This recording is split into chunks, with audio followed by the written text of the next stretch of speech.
নমস্কার বন্ধুরা।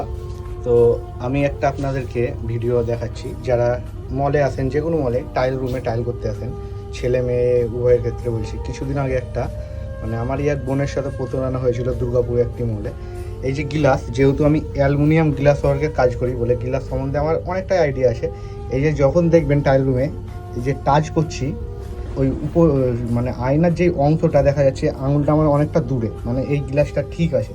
আর যখন দেখবেন ফোনটা ধরুন, এই যে টাচ করছি আমার ওই দিকের আঙুলটা কিন্তু দূরে, এই আয়নাটা ঠিক আছে। আর যখন দেখবেন এই যে এই আয়নাটা দেখাচ্ছি, এই যে হালকা টাচ, তার বোঝা যাবে যে ওই দিক থেকে কেউ দেখতে পাচ্ছে। আয়না এই গ্লাস কিন্তু 3-4 রকমের হয়, কিন্তু তারপরে এটা এই ওই পাশ থেকে দেখা যাচ্ছে না, এইটা দেওয়াল আছে, এটা ঠিক আছে। এখানে এইটা যেহেতু আঙুলটা দেখ দূরে, কতটা দূরে, থিকনেসটা 5 থেকে 6 mm আছে।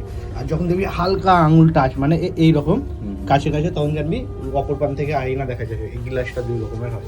এটা কিন্তু ঠিক। এই আপনারা এই ভুলটা কিন্তু করবেন না, ছেলে এবং মেয়েদের ক্ষেত্রে বেশি। একবার চেক করবেন, একবার চেক করবেন এই রকম ভাবে। কারণ এখন এই দূরের অংশটা যদি দেখা যায়, আঙুলটা এতটা দূরে, তাহলে আয়না গ্লাসটা ঠিক আছে। আর যদি হালকা হয় এইরকম টাচ, একবার টাচ লেগে থাকে, তাহলে জানবেন যে আয়নার কিছু প্রতারণা আছে, বাহির থেকে কেউ দেখতে পাবে। ঠিক।